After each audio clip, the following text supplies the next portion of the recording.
Não consigo entender, seu mistério é grande pra mim. Mesmo sem te ver, Senhor, sei que estás aqui. Mesmo que o mundo diga que não, tua verdade transforma quem eu sou e me invade e me mostra a realidade de quem tu és.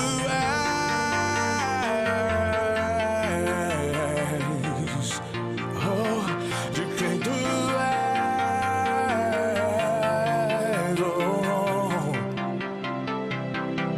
Tu és real e estás em mim.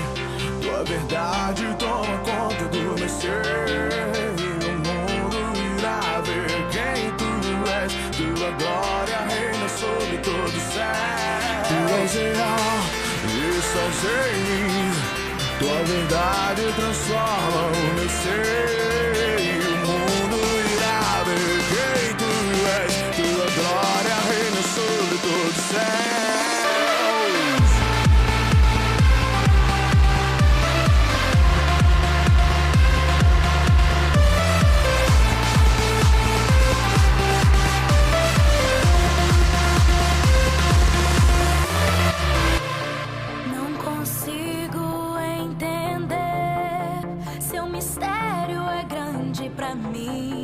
Mesmo sem te ver, Senhor, sei que estás aqui.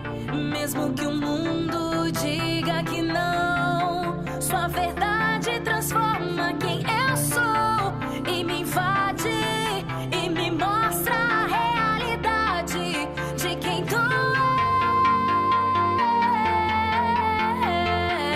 és, de quem tu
Boa noite, povo de Deus, a graça e a paz do Senhor.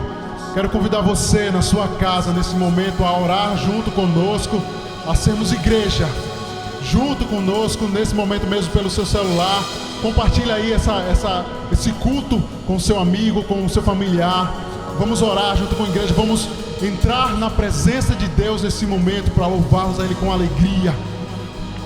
Oremos. Deus Pai, Deus eterno, Deus querido, te apresento, Deus, tua igreja e cada um nas nossas casas, Pai. Queremos te louvar, bendizer o teu santo nome neste momento, juntos como um só, Pai. Dizer que tu és a luz do mundo, que tu és, Deus, o único que pode salvar esse mundo nesse tempo de pandemia, Deus, de preocupação. Mas tu és Deus, tu és grande e te louvamos nesse momento.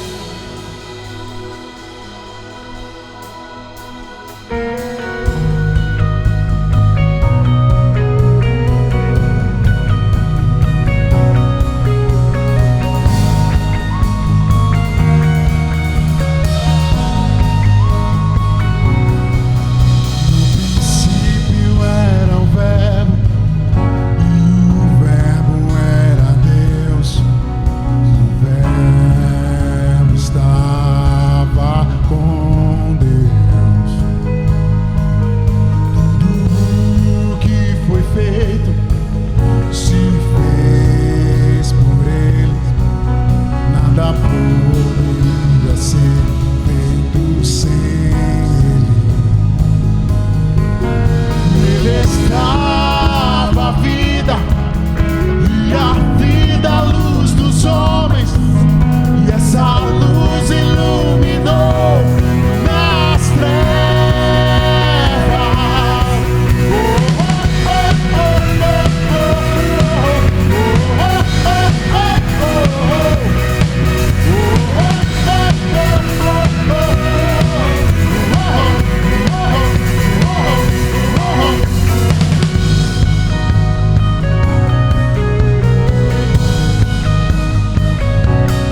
Amém. Louvado seja o seu nome.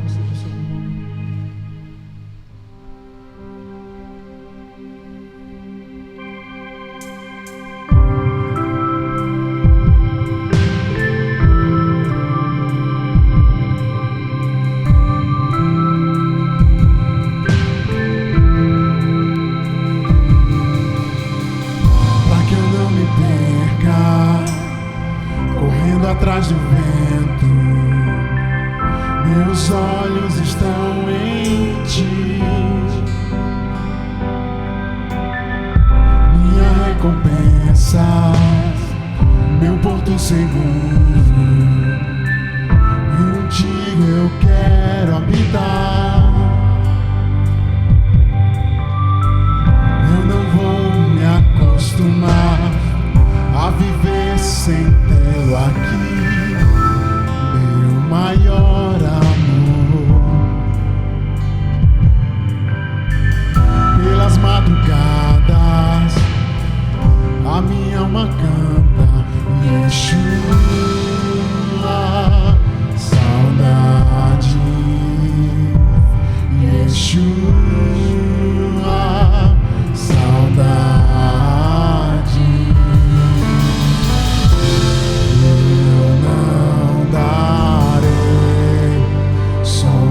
Meus olhos, até que os teus olhos encontrem um lugar.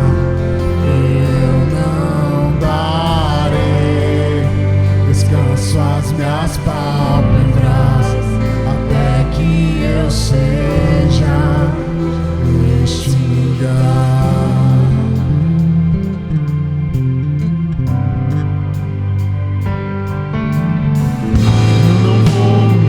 Acostumar a viver sem tê-lo aqui, meu maior amor. Pelas madrugadas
santidade. Amém.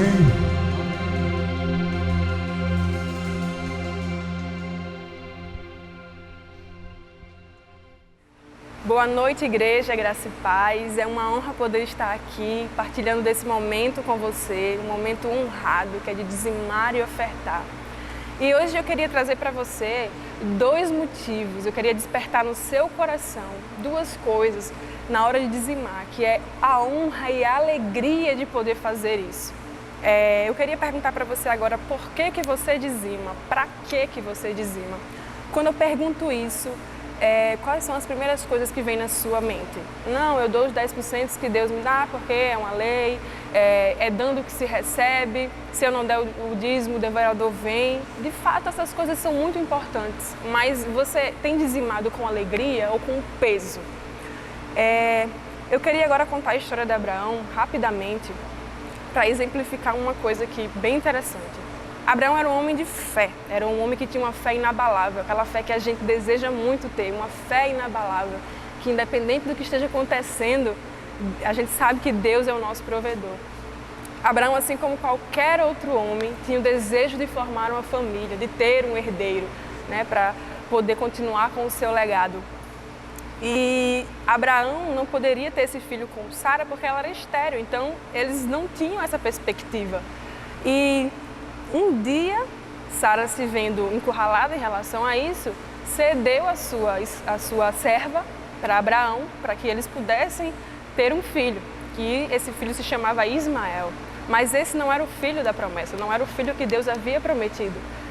Futuramente, Sara teve o seu filho com o seu esposo Abraão, que se chamava Isaac, o filho da promessa. Isaac cresceu com o seu pai ali, o seu pai o amando, e vendo aquele filho da promessa que Deus tinha enviado. E um dia, Deus ele pede para Abraão Isaac. E a pergunta que eu te faço agora é: por que Deus pediu Isaac? Por que Deus não pediu Ismael? Porque Ismael também era filho de Abraão. E aí eu me despertei nessa questão em relação a Deus, ele provê tudo aquilo que ele pede. Deus, ele nunca vai te pedir aquilo que você deu um jeitinho para conseguir, assim como Sara fez com a sua serva e o seu esposo, né? Ismael foi um jeitinho que Sara deu, mas Isaac foi quem proveu, foi Deus. Então, naquele momento, Deus fez: Abraão, sacrifique Isaac para mim. Mas era porque Deus precisava de Isaac? Não, ele não precisava de Isaac, ele não precisava do menino. O que ele queria naquele momento era o coração de Abraão. Porque talvez, com o passar do tempo, né, Abraão se envolveu tanto com o seu filho, e ali ele foi deixando Deus um pouco aqui de lado, talvez tivesse esquecendo de fazer devocional, de dedicar alguns momentos a Deus.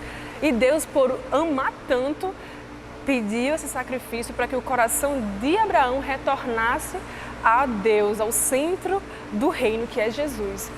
E é a mesma forma é o dízimo, sabe? Deus, ele não precisa do seu dinheiro. Deus, ele é o dono do ouro e da prata, a gente sabe muito bem disso.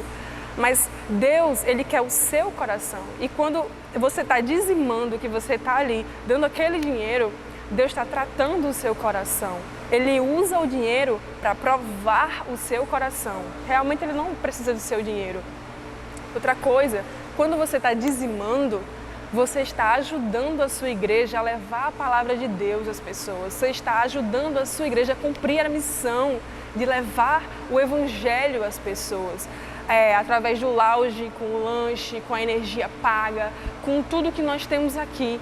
O dízimo, ele serve para manter a casa e a gente sabe muito bem disso. Mas além disso, as pessoas que chegam aqui se sentem bem confortáveis para receber a palavra de Deus. E nesse momento, eu queria deixar aqui para você um versículo que se encontra lá em Hebreus 13, de 5 ao 6, que diz assim: conservem-se livres do amor ao dinheiro e concentrem-se com o que vocês têm, porque Deus mesmo disse: nunca o deixarei, nunca o abandonarei. Podemos, pois, dizer com confiança: o Senhor é o meu ajudador, não temerei o que me podem fazer os homens. Aqui embaixo Nós vamos colocar todos os contatos do banco para você poder fazer transferência da forma que você achar mais viável. Tem um número aqui também para você ligar. Caso você não consiga fazer a transferência, nós vamos te ajudar a você participar desse momento tão honrado e tão alegre, que é fazer com que essa igreja cumpra a missão dela, que é seu coração ser tratado nesse momento.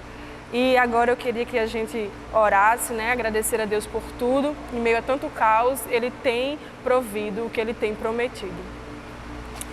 Senhor Deus, Pai querido, Pai amado, estamos aqui na Tua presença, Jesus, para Te agradecer, Pai, por mais um dia. Obrigada, Senhor, porque o Senhor tem provido, meu Deus, o Senhor tem trazido a provisão. O Senhor realmente é o nosso pastor e nada nos faltará, Pai. Eu te agradeço, meu Deus, pela saúde física e mental, meu Deus, que o Senhor tem nos provido também. Não é só questão de dinheiro, não é só questão de alimento, Pai, mas é questão do Espírito, Senhor. Que nós possamos cada vez mais estar recarregados de Ti, Senhor, e com o coração quebrantado a Ti, Pai. Te agradeço por cada família, meu Deus querido, que está aqui, que está nesse momento agora, meu Deus, entregando ao Senhor o dízimo e a oferta, Pai, sabendo que Tu és o provedor, Senhor. Que nós possamos estar fazendo isso com alegria, da forma certa, Pai. Eu Te agradeço pela vida de cada um aqui, Jesus. Que o Senhor possa chegar na vida daqueles que não têm emprego, que o Senhor possa abençoar cada vez mais aqueles que estão no caminho, Senhor, do seu trabalho, para conseguir a provisão da família. Obrigado por tudo, em nome de Jesus. Amém. Em espírito e em verdade te adoramos, te adoramos, Rei dos Reis e Senhor.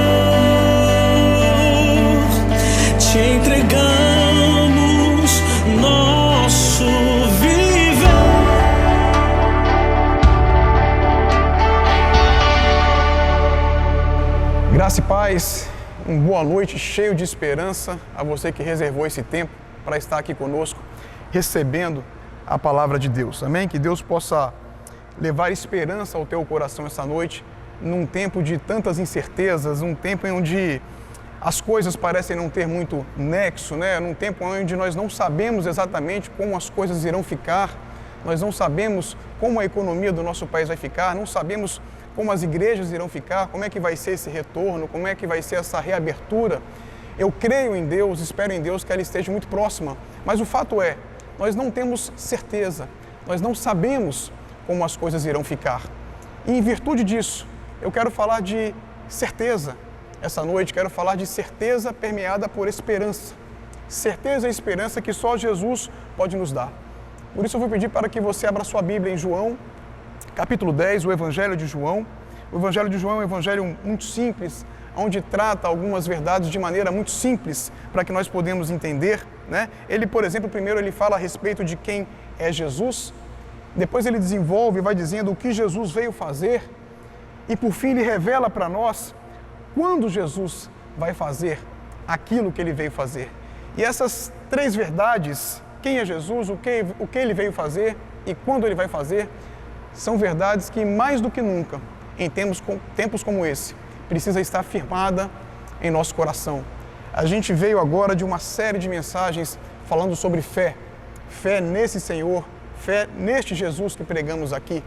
E nada melhor do que falarmos hoje de esperança e certeza do que esse Jesus nos dá.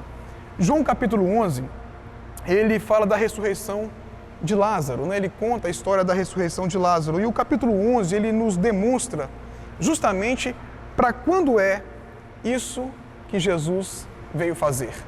Eu quero falar disso essa noite com você e eu espero que Deus ele fale fortemente ao seu coração. O Evangelho de João ele começa apresentando Jesus como o verbo que se fez carne. Mas essa ideia que liga Jesus a Deus era uma ideia que não foi percebida de imediato. João vai construindo a ideia de quem é Jesus ao longo do seu evangelho, ao longo dos seus escritos. Então ele começa a dizer que Jesus é o Cordeiro de Deus, que tira o pecado do mundo. Jesus é um profeta semelhante a Moisés. Jesus também é um rei semelhante a Davi. Ele é o Messias esperado pelo povo de Israel. E lá no capítulo 4, já com os samaritanos, ele já é identificado, Jesus ali já é percebido pelos próprios samaritanos como o Salvador do mundo. E isso é fantástico, é uma passagem maravilhosa, João 4, o encontro de Jesus com a mulher samaritana, algo formidável que acontece ali. E a partir dali, a partir dessa constatação dos samaritanos, a conversa começa a mudar um pouco, porque a partir daí, Jesus ele começa a dizer algumas coisas que vai gerando um certo incômodo em algumas pessoas, principalmente nos fariseus, naqueles que não criam em Jesus, porque ele diz coisas do tipo: eu sou a ressurreição e a vida, eu sou o Filho de Deus e só posso fazer aquilo que vejo meu Pai fazendo. Meu Pai trabalha até hoje e eu trabalho também. Eu acho muito bacana essa analogia que Jesus faz com o trabalho. Jesus era um homem que trabalhava, Jesus era um homem que projetava, Jesus era um homem que realizava. E ele espera isso de nós também, ele nos fez para isso também. E ele diz que ele também trabalha até hoje. E Jesus começa a falar então a respeito de si, construindo uma unidade entre ele e o Pai. Ele começa então aqui a se revelar. Ele começa a dizer que ele é o pão da vida, ele é a água da vida, ele é a luz do mundo, ele é o bom pastor que dá a vida pelas ovelhas. A fala de Jesus, na verdade, ela passa a ser extremamente incômoda a partir daí e soa para os fariseus como blasfêmia, Eles não recebem bem essa informação. Como, Como ele pode afirmar isso? Que ele é o pão da vida, que ele é a ressurreição. E essa situação chega no limite quando Jesus afirma, no capítulo 10, lá no versículo 30, ele diz: eu e o Pai somos um. Essa fala é o ápice da revelação de Jesus. Eu e o Pai somos um. Jesus afirma isso e novamente os judeus ficam indignados. Eu vou pedir para você acompanhar na sua Bíblia esse momento, lá em João capítulo 10, versículo 30, a partir do versículo 30, ele diz: eu e o Pai somos um. Novamente os judeus pegaram pedras para apedrejá-lo, mas Jesus lhes disse: eu lhes mostrei muitas boas obras da parte do Pai. Por qual delas vocês querem me apedrejar? Responderam os judeus: não vamos apedrejá-lo por nenhuma boa obra, mas pela blasfêmia, porque você é um simples homem e se apresenta como Deus. Os judeus ficaram extremamente indignados nesse momento, E o fato é que sim, Jesus ele aqui está se revelando, Jesus aqui ele está dizendo quem ele realmente é, e Jesus é Deus. Esse é o ápice da revelação de Jesus, isso é o máximo do que nós temos de revelação a respeito de Jesus. Quem é Jesus? Jesus é Deus. O Evangelho de João revela isso para nós. Ele é um ser humano de carne e osso? Sim. Ele é o Deus encarnado, Ele é o profeta semelhante a Moisés? Sim. Ele é um rei como Davi? Sim, esse é Jesus. Ele é o Messias de Israel? Sim, esse é Jesus. Ele é o Salvador do mundo? Sim, esse é Jesus. Mas quando Jesus diz: eu e o Pai somos um, ele está dizendo: eu sou Deus. Eu sou o próprio Deus encarnado.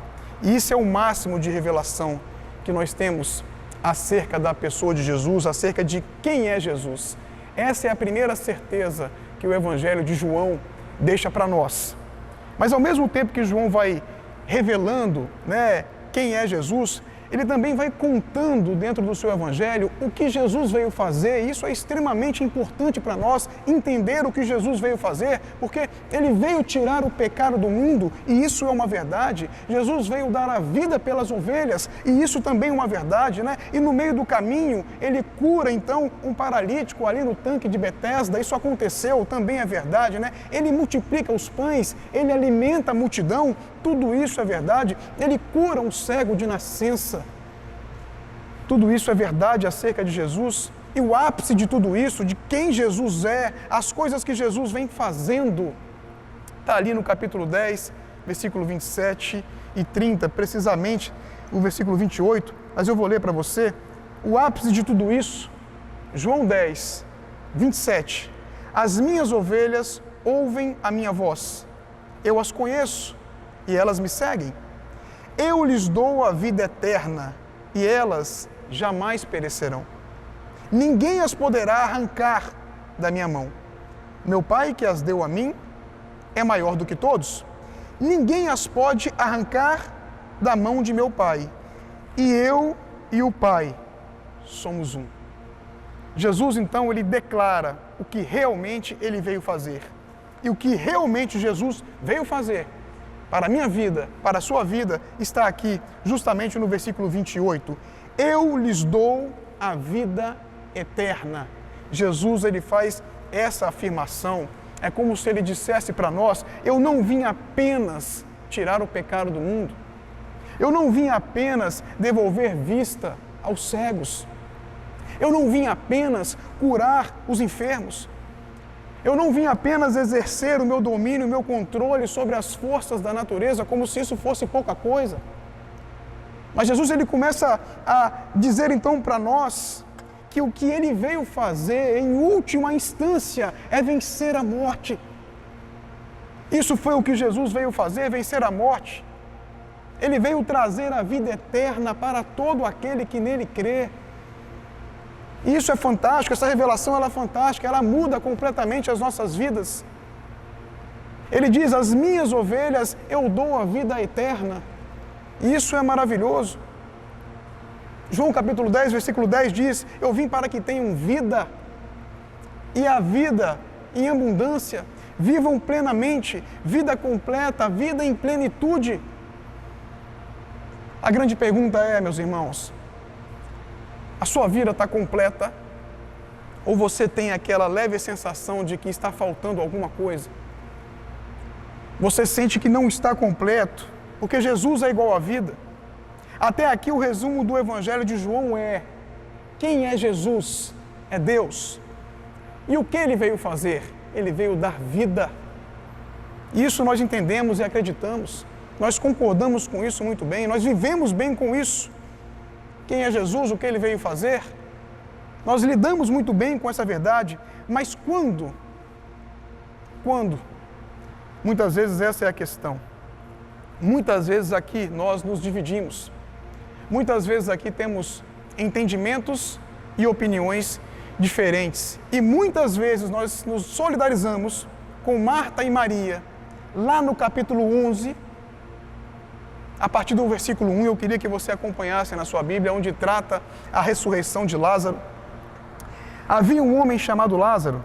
Ele era de Betânia, do povoado de Maria e de sua irmã Marta. E aconteceu que Lázaro ficou doente. Maria, sua irmã, era a mesma que derramara perfume sobre o Senhor e lhe enxugara os pés com os cabelos. Então as irmãs de Lázaro mandaram dizer a Jesus: Senhor, aquele a quem amas está doente. Ao ouvir isso, Jesus disse: essa doença não acabará em morte, é para a glória de Deus, para que o Filho de Deus seja glorificado por meio dela. Jesus amava Marta, a irmã dela, e Lázaro. No entanto, quando ouviu falar que Lázaro estava doente, ficou mais 2 dias onde estava. Sabe, queridos, muitas vezes quando a questão é o quando Jesus veio fazer, é aí que nós nos dividimos, e é aí que muitas vezes nós nos parecemos com Marta. Porque o versículo 3 do capítulo 11, Jesus ele recebe um recado um tanto quanto apelativo, sabe? Não é um homem que estava doente em Betânia. Eles falam para Jesus: Jesus, aquele a quem você ama, o seu amigo a quem você ama. É um recado apelativo. Essa notícia chega para Jesus na expectativa de que ele tome uma posição imediata, de que ele tome uma decisão, de que ele tome uma providência imediatamente. Essa era a expectativa, isso era o que as pessoas queriam, e normalmente é assim que nós somos também. Muitas vezes nós queremos providências imediatas da parte de Deus. Imediatas, queremos na hora. Mas o texto diz lá no versículo 6 que ele, depois de saber, depois de receber a notícia, ele ainda fica mais 2 dias aonde ele estava. E onde ele estava? Jesus estava lá para os lados do Jordão, onde João Batista batizava as pessoas, e ele fica por lá mais 2 dias. E lá no versículo 7, depois desses 2 dias, ele diz aos seus discípulos, vamos voltar para a Judéia, né? Jesus então decide voltar, né? E os discípulos questionam ele, mas por que nós vamos voltar para lá? Estávamos lá e você foi quase apedrejado lá, Jesus. Você quer voltar para lá? E Jesus lá no 11, né, ele explica, o nosso amigo Lázaro adormeceu, mas vou até lá para acordá-lo. Fantástico isso. João capítulo 11, versículo 14, diz assim, então lhes disse claramente, Lázaro morreu, e para o bem de vocês estou contente por não ter estado lá, para que vocês creiam, mas vamos até ele. Queridos, olha que momento impressionante da vida de Jesus. Jesus está dizendo aqui o seguinte, olha, Lázaro morreu. E eu quero dizer a vocês que eu permiti que Lázaro morresse. Eu realmente fiquei aqui esperando mais 2 dias para que realmente isso acontecesse. Então Jesus ele fica mais 2 dias lá, e da onde ele estava até Betânia tem mais 2 dias de caminhada, então nós falamos aí já em 4 dias. E quando Jesus chega, né, lá no versículo 17, Jesus ele chega, então diz assim, ao chegar, Jesus verificou que Lázaro já estava no sepulcro havia 4 dias. Então quando Jesus chega, Lázaro já estava morto há 4 dias, então aparentemente Jesus chega com 4 dias de atraso. E lá no versículo 21, começa algumas indagações. Disse Marta a Jesus, Senhor, se estivesses aqui, meu irmão não teria morrido. Lá no 32 agora, chegando ao lugar onde Jesus estava e vendo a outra irmã, Maria, prostrou-se aos seus pés e disse, Senhor, se estivesses aqui, meu irmão não teria morrido. Lá no 37, as pessoas ainda indagando Jesus, mas alguns deles disseram, ele que abriu os olhos do cego não poderia ter impedido que este homem morresse? Ou seja, lógico que sim, mas em outras palavras, Jesus bem que poderia ter evitado a morte de Lázaro, né? Bem que ele poderia ter evitado isso aí. E é como se Jesus dissesse, realmente eu poderia evitar, mas eu não evitei. E é desconfortável isso para nós. Saber que Jesus ele não age ao nosso bel prazer, sabe? E Jesus ele se expõe aqui de certa forma. É desconfortável para nós concluir que muita coisa que acontece na minha vida, que muita coisa que acontece na sua vida, Jesus poderia evitar, mas ele diz, eu quero dizer que é para o bem de vocês que eu não evitei. E isso é muito desconfortável para nós, sabe, queridos? Muitas coisas que Jesus poderia evitar, mas ele não evita. E pior, é para o nosso bem. Foi o que ele disse para os discípulos naquele dia. Eu quero dizer para vocês que foi para o bem de vocês, para que vocês creiam que eu não evitei. Então, essa constatação de que há muita coisa ruim que acontece na nossa vida e Jesus não evita, ela é um pouco desconfortável, né? Até porque ele poderia mesmo ter evitado. Mas Jesus ele não veio para isso. O fato é que Jesus ele não veio para evitar que coisas ruins nos aconteçam. Não é essa a questão, não é esse o propósito e muitas vezes nós confundimos isso. Jesus é Deus, ele veio trazer vida eterna, ele veio dar vida eterna. Esse é o papel de Jesus, é isso que ele veio fazer. João nos revela isso. Quer dizer então que pessoas que creem em Jesus, pessoas que amam Jesus morrem? Lógico, nós perdemos pessoas que amam, pessoas que creem em Jesus morrem. Pessoas que amam Jesus ficam de luto? Sim, ficam de luto. Pessoas que amam Jesus também sofrem com as coisas terrenas? Sim, sofremos. Pessoas que amam Jesus perdem o emprego, passam por dificuldades, adversidades? Sim. Pessoas que amam Jesus, pessoas que caminham com Jesus, passam por tudo isso. Tem muitas coisas que acontecem em nossas vidas que Jesus poderia evitar e não evita. É verdade isso, isso é verdade. Verdade porque ele não veio para evitar que coisas ruins nos alcancem. Jesus veio para nos dar vida, vida eterna.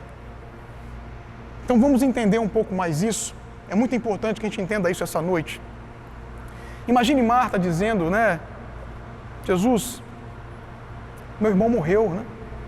E o senhor não fez nada. E Jesus diria para ela, eu entendi sim que Lázaro morreu, Mas ele vai ressuscitar, Marta. Pode ficar tranquila que ele vai ressuscitar. E Marta retruca, Jesus diz lá no versículo 24, tá bom, ele vai ressuscitar lá no último dia, lá na ressurreição, né? Aí Jesus diz, não, Marta, não é lá no último dia, não. Eu não estou falando da ressurreição do último dia. Não é lá que Lázaro vai ressuscitar, não.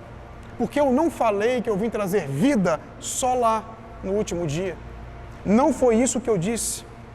Queridos, eu acredito que o capítulo 11 de João, que a vida eterna que Deus veio nos dar através de Jesus, não é uma vida da ressurreição do último dia em diante. Não é esse o propósito, não é essa a proposta. Porque muitas vezes nós pensamos assim como Marta estava pensando aqui. Meu irmão vai ressuscitar lá no último dia só, porque por aqui acabou. Muitas vezes somos levados a pensar assim, que nós vivemos a vida, passamos aqui por diversas situações, sofremos, caímos, levantamos e aí morre. Alguns vão para o céu, e lá no céu, depois da morte física, aí sim. Queridos, então quer dizer que nada aqui importa. Então quer dizer que os projetos de Deus, que os propósitos de Deus, que tudo que Ele desenhou para mim, para você, nada disso importa. Então o que de fato Jesus veio nos dar? Não seria vida, mas seria nos dar o céu, depois da morte, se assim fosse. E não é essa a proposta de Jesus. A questão é que Jesus não falou isso. Não foi isso que Ele nos prometeu. Porque se Ele tivesse dito isso, nós iríamos dizer para Ele o seguinte: eu não tenho interesse nisso. Eu não tenho interesse nisso, assim eu não quero. E a minha família, e os meus projetos, e tudo isso que eu tenho feito aqui, todos esses dias que temos vivido, todas as lutas, todas as batalhas, todas as vitórias, todas as vezes que choramos e sorrimos, se assim fosse, nada disso teria valor. Mas Jesus nunca falou isso. Porque, entenda uma coisa, olha o que Jesus disse para a mulher samaritana: eu tenho uma água que se você beber, nunca mais você vai ter sede. Nunca mais você vai ter sede. E essa mulher samaritana mata a sua sede no momento que ela encontra com Jesus. Não é depois da morte física dela, é no instante que ela tem um encontro com Jesus. Jesus diz: eu tenho um pão para você comer. Mas quando é, Jesus, esse pão? Depois que você morrer. Lá no céu você vai comer esse pão. Eu vou te levantar, você vai deixar de ser um paralítico. Mas quando, Jesus, isso vai acontecer? Depois que você morrer. Lá no céu, né? Eu sou cego de nascença, mas você vai voltar a enxergar. Mas quando isso vai acontecer? Depois que você morrer. Aí você volta a ver. E aqui não, aqui você fica cego, aqui você fica com fome, aqui você fica com sede. Então perceba que os milagres que Jesus faz são milagres que apontam em uma direção. E uma direção que é muito importante que a gente entenda essa noite. Apontam na direção do que Ele veio nos dar e de quando Ele vai nos dar. E nos diz que a vida que Ele veio nos dar começa aqui e agora. Não é algo tão somente futuro, mas começa aqui e agora. Por quê? Porque essa mulher samaritana mata a sua sede no momento que ela encontra com Jesus. Nada que Jesus faz ali é futuro. Nada, nenhuma ação. Nada é para a vida após a morte, lá no céu. Tudo que Jesus faz é aqui e agora. Então quem é Jesus? Jesus é Deus, que veio nos dar vida. Quando? Aqui e agora, hoje. Jesus veio te dar vida hoje, no momento em que você se encontra com Ele. Essa é a ideia de Jesus. Às vezes pensamos muito como Marta e vivemos aqui fazendo as coisas por fazer, administrando a nossa vida de forma mediana, sabe? Abrindo mão de sonhos, abrindo mão de projetos. Porque muitas vezes somos levados a crer e a entender por alguma razão de que aquilo que Jesus tem para nós é algo futuro. Não é para o tempo presente também. E eu quero dizer para você essa noite, meu irmão, minha irmã, Jesus tem muito a fazer por você e através de você, hoje e agora.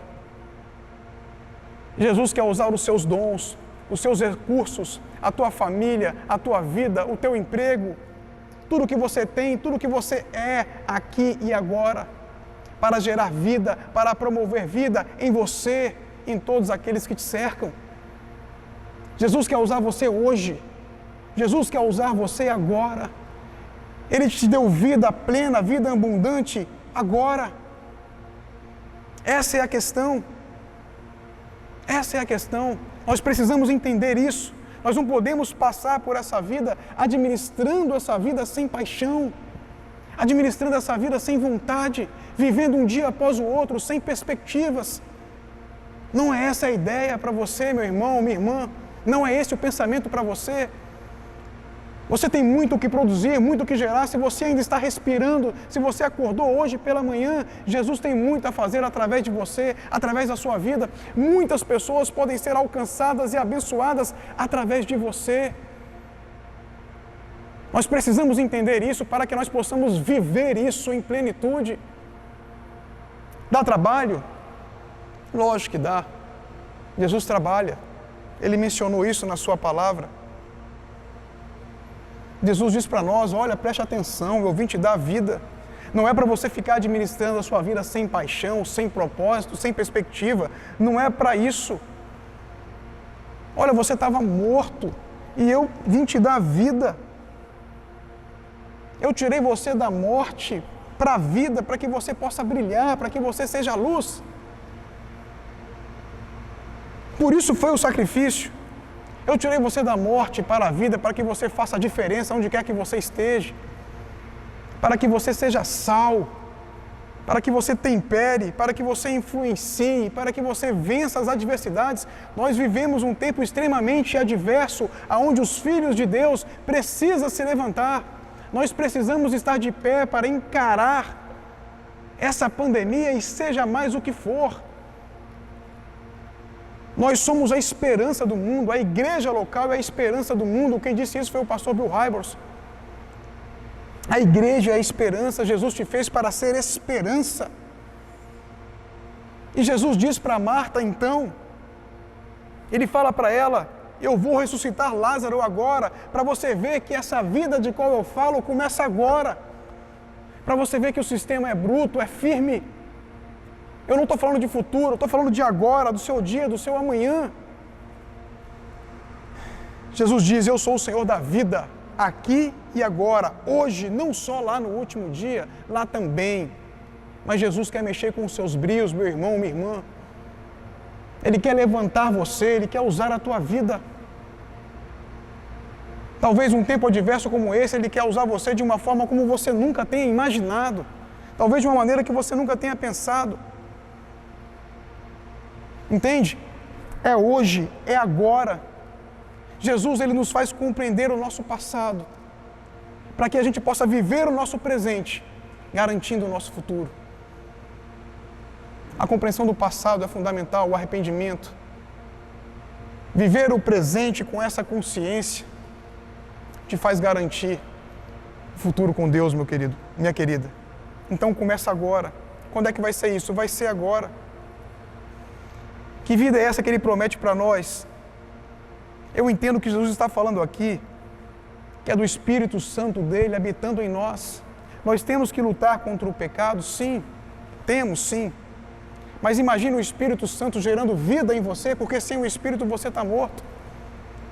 Você está morta em seus delitos e pecados. Só que com o Espírito Santo gerando vida em nós, a partir de agora, é uma vida plena, que vai ser completa, sim, lá no último dia, mas que começa agora, já aqui.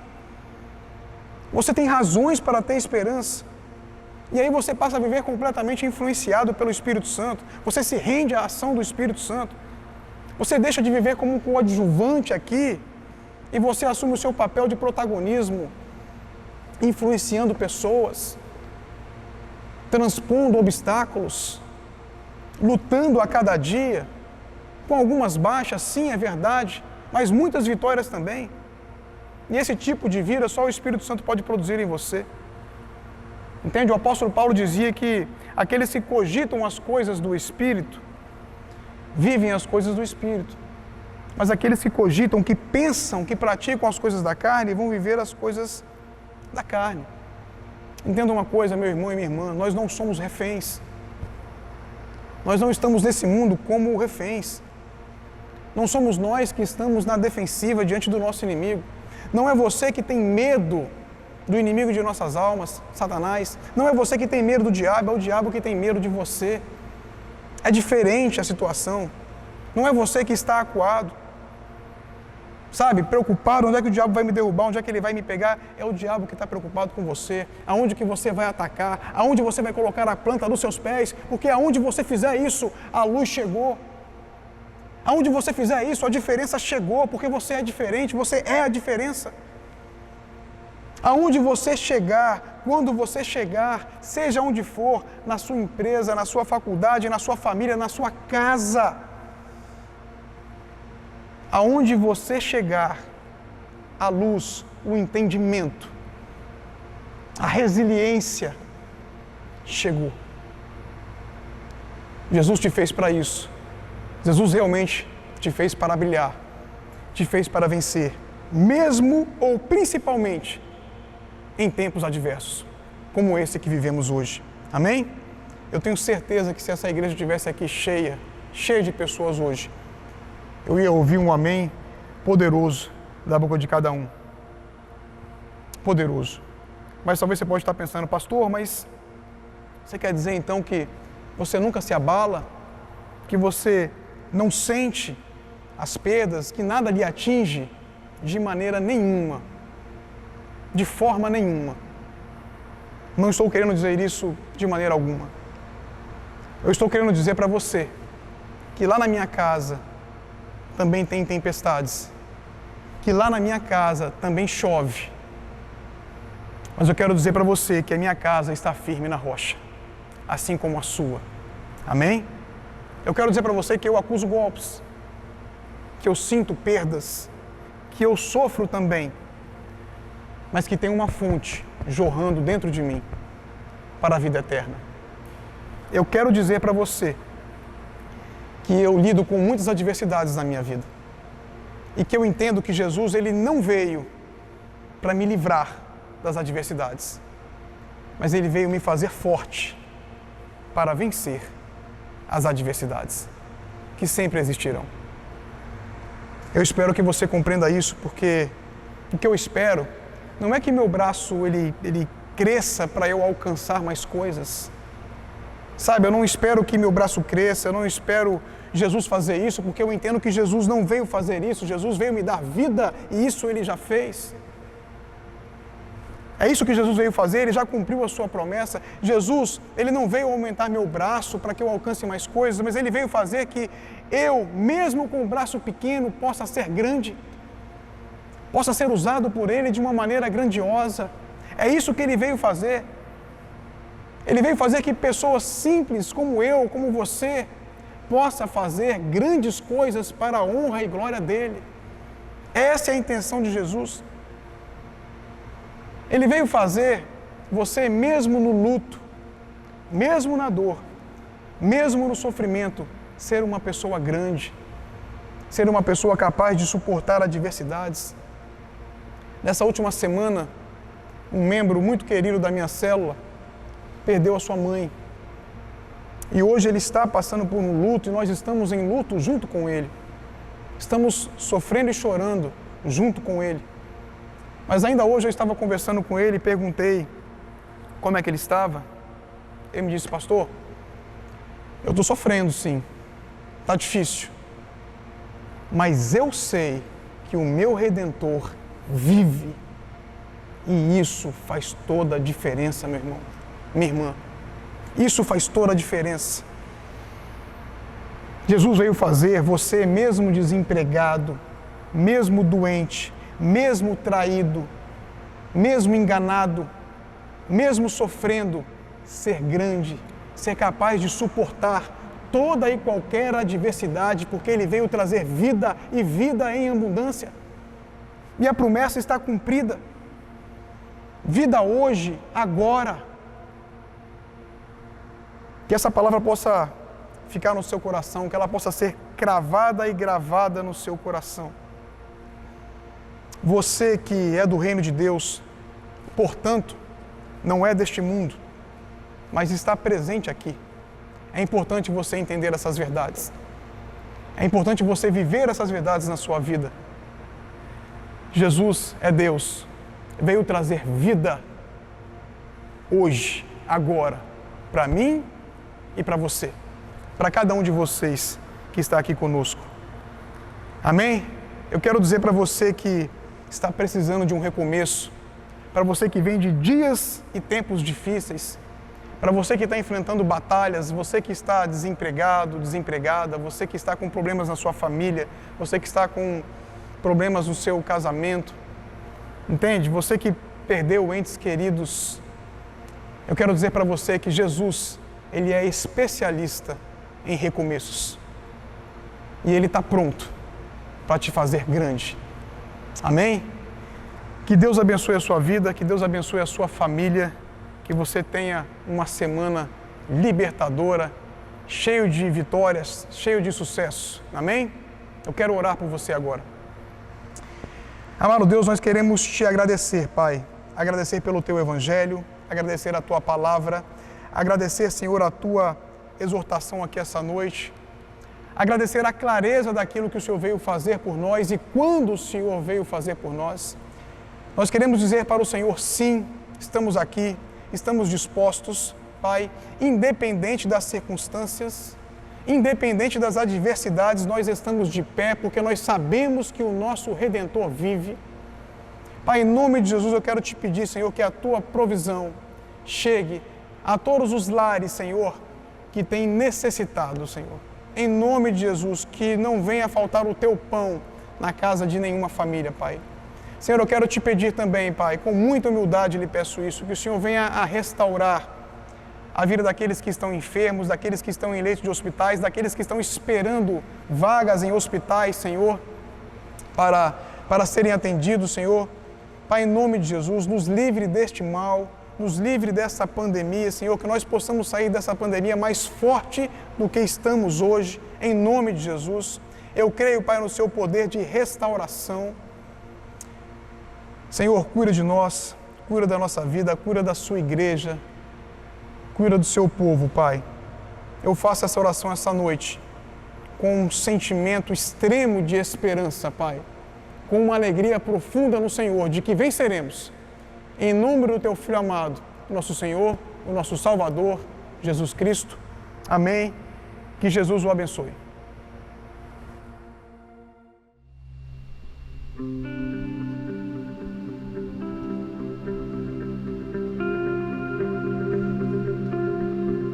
Em espírito, em verdade, te adoramos, te adoramos. Em espírito, em verdade, te adoramos, te adoramos.